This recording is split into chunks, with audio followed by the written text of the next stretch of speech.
¿Podía el aire mismo pesar, adherirse a la piel como una segunda dermis no deseada? Aisha Diallo sentía que sí, que cada bocanada en los pasillos de la Escuela Superior de Diseño de Valencia era más densa, más difícil de procesar que la anterior. No era el aroma a trementina y papel caro, ni el eco de las conversaciones entusiastas de otros estudiantes lo que oprimía su pecho, sino algo intangible, una corriente subterránea que erizaba el vello de su nuca desde que cruzó el umbral de aquella prestigiosa institución hacía apenas 3 semanas. Valencia la había recibido con un sol jubiloso de septiembre, el azul del Mediterráneo prometiendo un lienzo nuevo donde pintar sus sueños. Sus 23 años llegaban cargados de una beca reluciente, un portafolio que susurraba talento y la esperanza de dejar atrás las sombras de un pasado académico, donde el color de su piel, ébano profundo y luminoso, había sido un susurro incómodo, una variable no declarada en la ecuación del mérito. Su apartamento en Ruzafa, pequeño y con un balcón que se asomaba a un patio interior lleno de geranios rebeldes, era su santuario. Allí, entre bocetos de tipografías imposibles y el aroma a café solo, se permitía respirar. Pero la escuela era otro cantar. Al principio fueron solo eso, miradas. Miradas que se demoraban un instante más de lo normal en su cabello afro, recogido ese día en 2 moños voluminosos que desafiaban la gravedad, o en el contraste de su piel con la palidez general del alumnado. Luego, comentarios en voz baja, risitas que se ahogaban al pasar. Aisha, veterana en el arte de la discreción forzada, intentaba ignorarlo, encogiéndose un poco más en su chaqueta vaquera, sumergiéndose en la pantalla de su portátil. La asignatura de proyectos avanzados era impartida por Ignacio Rivera, una leyenda. Sus antiguos alumnos copaban las portadas de las revistas de diseño. Sus conferencias eran eventos. Rivera era un hombre de 40 y tantos, con un cabello plateado peinado impecablemente hacia atrás, trajes que parecían esculpidos sobre su cuerpo y una sonrisa que Aisha notó con una punzada de inquietud. Raramente alcanzaba sus ojos grises, fríos como el acero pulido. En la primera corrección de proyectos, Aisha presentó una propuesta innovadora para una campaña de concienciación social basada en la estética de los textiles Bogolán de Malí. Un homenaje a sus raíces reinventado con una tipografía brutalista.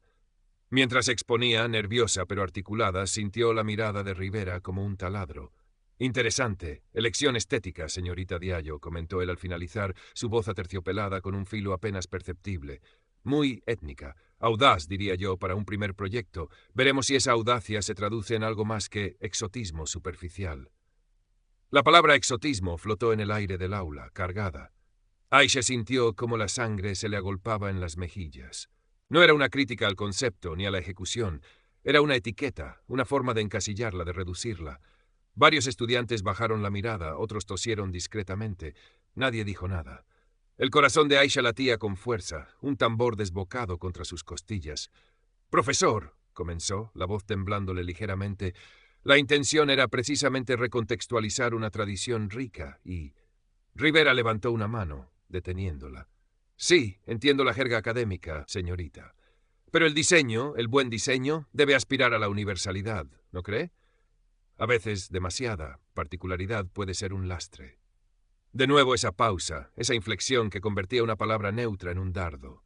Le dedicó una sonrisa gélida y pasó al siguiente alumno, un chico pálido y rubio cuyo proyecto, una copia descarada de un diseñador suizo famoso, recibió elogios por su claridad y minimalismo atemporal. Aisha regresó a su asiento sintiendo un frío que nada tenía que ver con el aire acondicionado del aula.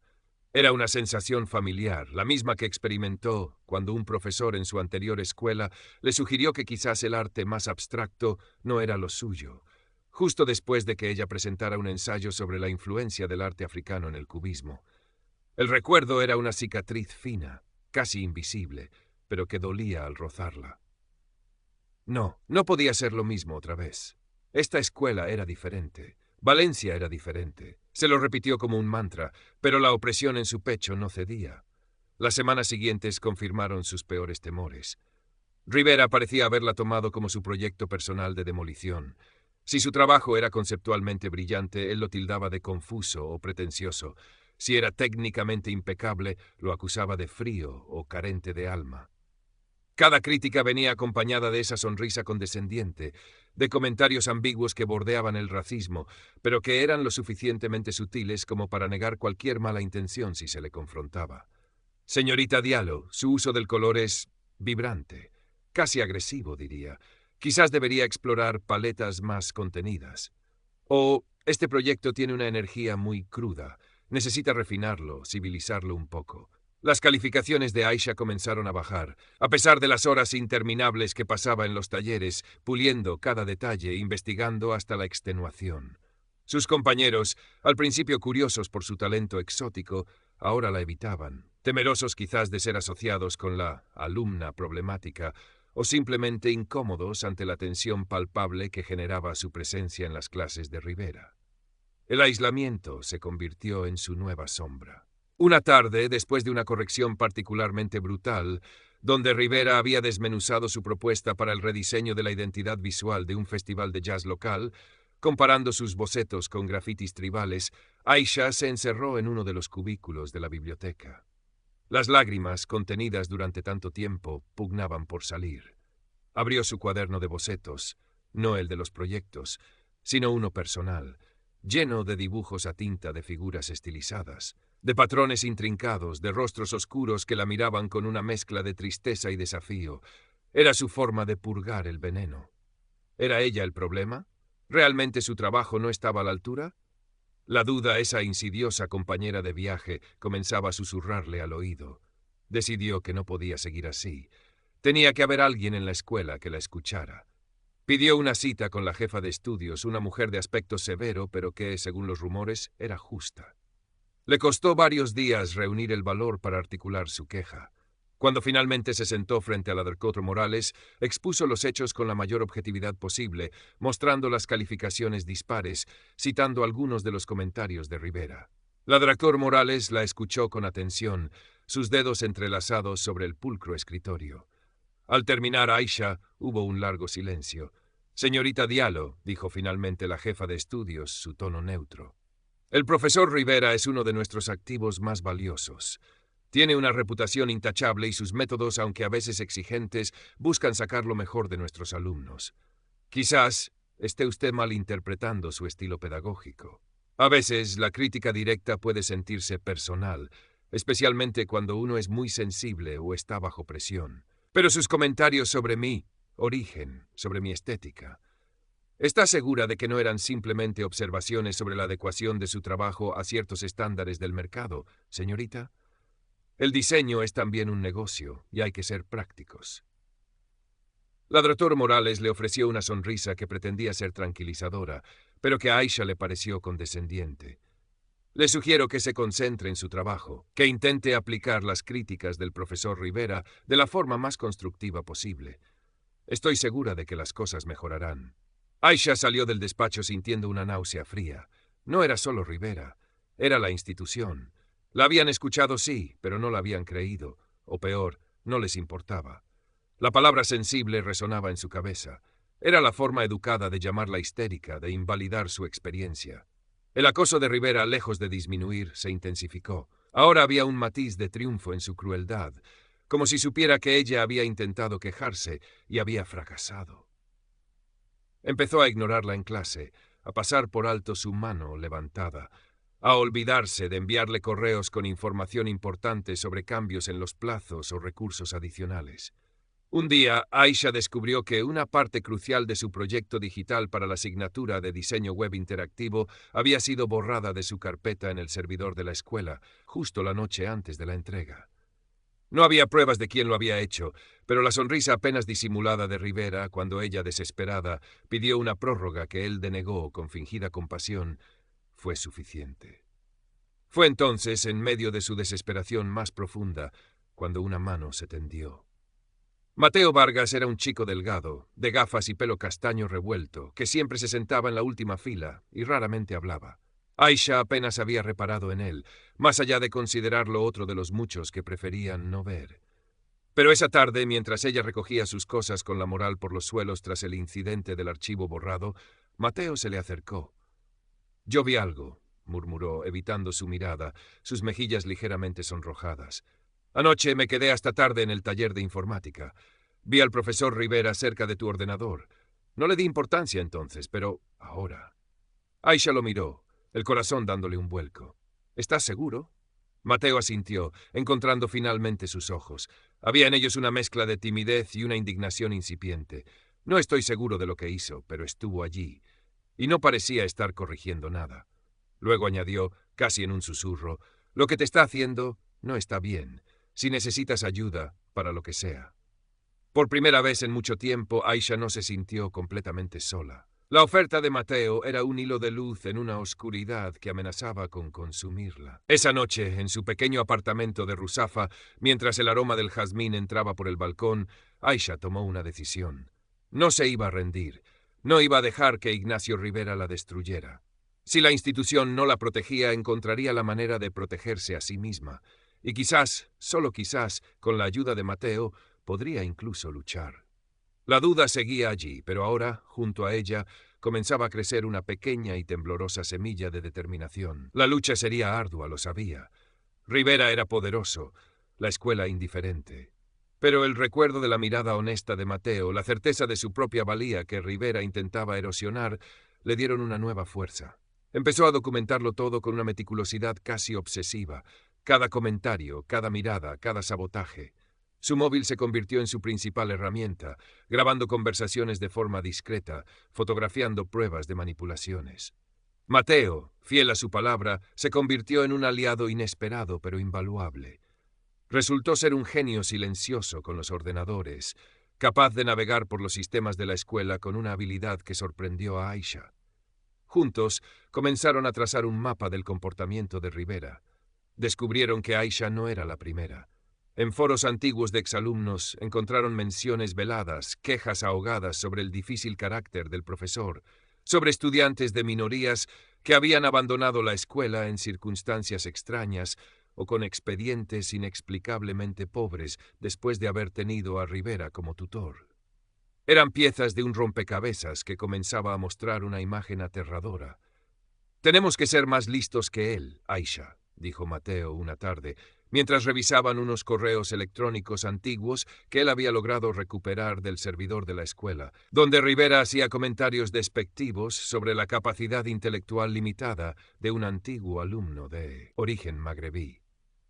«Tenemos que ser más listos que él, Aisha», dijo Mateo una tarde, mientras revisaban unos correos electrónicos antiguos que él había logrado recuperar del servidor de la escuela, donde Rivera hacía comentarios despectivos sobre la capacidad intelectual limitada de un antiguo alumno de... Él usa su poder y su reputación como escudo.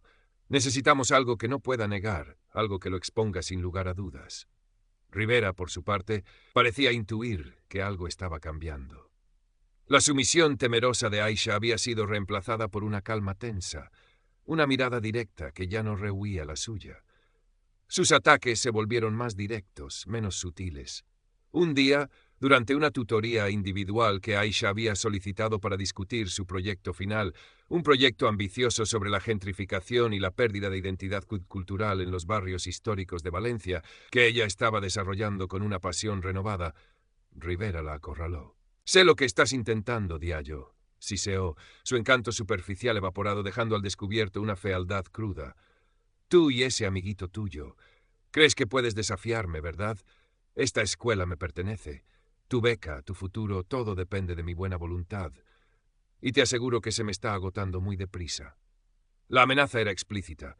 O abandonas este proyecto ridículo sobre los pobrecitos desplazados y te centras en algo comercial, algo que yo apruebe. O te garantizo que no solo no te graduarás, sino que no volverás a trabajar en diseño en este país. Aisha sintió un escalofrío recorrerle la espalda, pero mantuvo la compostura.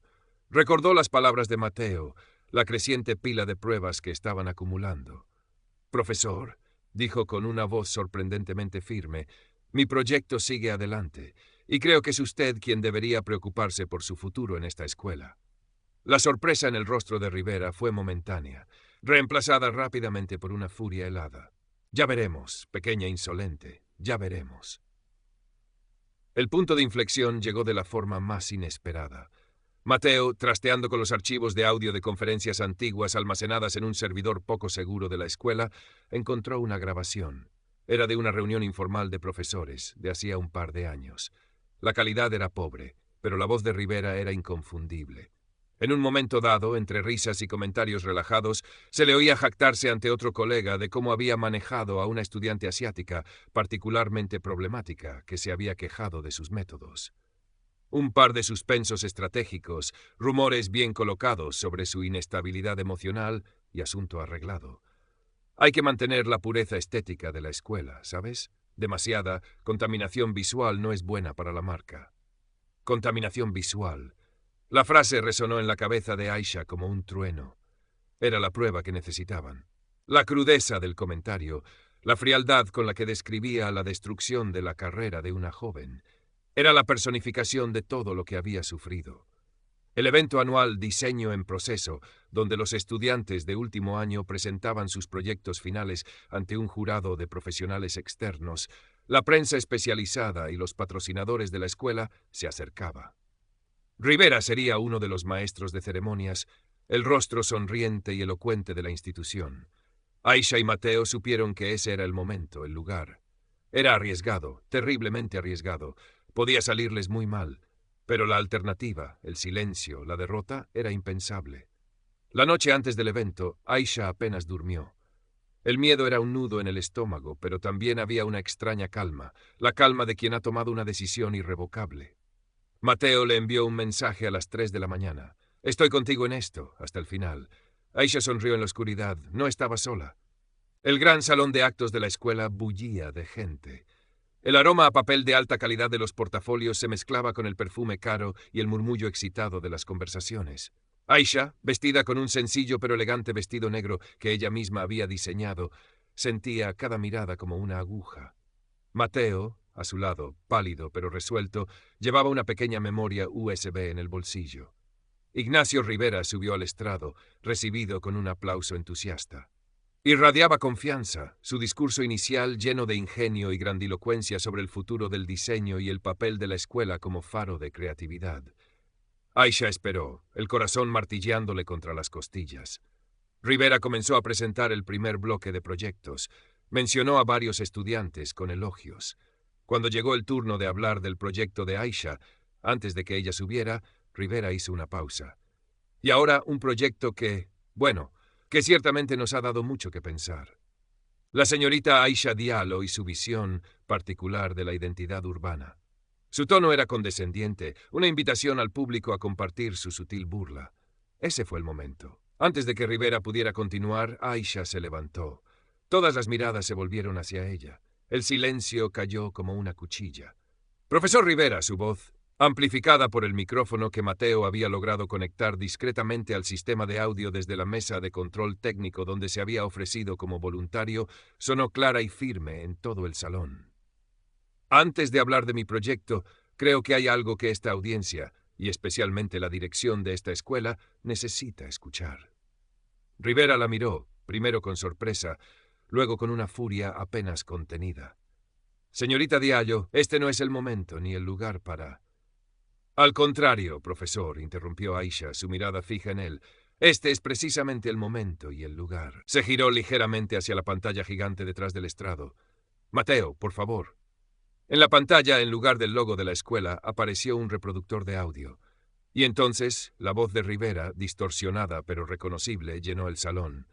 Un par de suspensos estratégicos, rumores bien colocados sobre su inestabilidad emocional y asunto arreglado. Hay que mantener la pureza estética de la escuela, ¿sabes?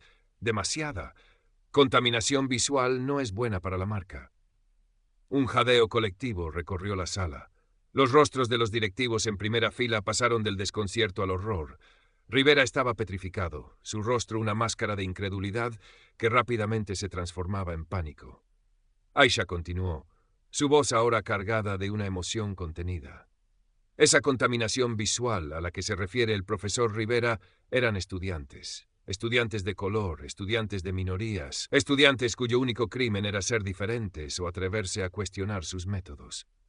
Yo soy una de esas estudiantes. Proyectó entonces en la pantalla, uno tras otro, correos electrónicos anónimos, capturas de pantalla de comentarios despectivos en foros internos, fragmentos de grabaciones de sus propias tutorías con Rivera. La evidencia era abrumadora, meticulosamente recopilada. Durante meses, prosiguió Aisha, He sido sometida a un acoso constante, a la humillación pública y privada, al sabotaje de mi trabajo. Cuando intenté buscar ayuda en la dirección, se me dijo que era demasiado sensible. Pero esto no es sensibilidad, esto es racismo, esto es abuso de poder. El silencio en el salón era ahora pesado, denso, roto solo por algunos murmullos de indignación. Ignacio Rivera intentó hablar, balbucear una negativa, pero su voz se quebró. Su fachada de respetabilidad se había hecho añicos. De repente, una joven en la segunda fila se levantó. Era una estudiante asiática de un curso inferior, a la que Aisha apenas conocía. «Es verdad», dijo con voz temblorosa pero clara. «A mí también. El profesor Rivera me dijo que mis diseños eran demasiado orientales para el mercado europeo, que debía occidentalizar mi estilo si quería tener alguna oportunidad». Luego, otro estudiante, un chico latinoamericano, se puso de pie. Y otro, y otra. Como una presa que se rompe, las historias comenzaron a surgir, corroborando el patrón de discriminación y abuso. La dirección de la escuela, superada por los acontecimientos, no tuvo más remedio que intervenir. Un directivo subió al estrado, pálido, y anunció la suspensión inmediata de Ignacio Rivera y la apertura de una investigación exhaustiva. Los días que siguieron fueron un torbellino. La noticia del escándalo en la Escuela Superior de Diseño de Valencia se extendió como la pólvora, primero en los círculos académicos y artísticos, luego en la prensa local. La investigación interna, presionada por la atención mediática y el creciente número de testimonios, fue rápida y contundente. Ignacio Rivera fue despedido. Varios exalumnos, armados de valor por la acción de Aisha, presentaron denuncias formales que abrieron la puerta a posibles acciones legales. La escuela, en un intento por controlar los daños, emitió comunicados prometiendo tolerancia cero con la discriminación y anunciando la creación de nuevos protocolos y un comité de diversidad.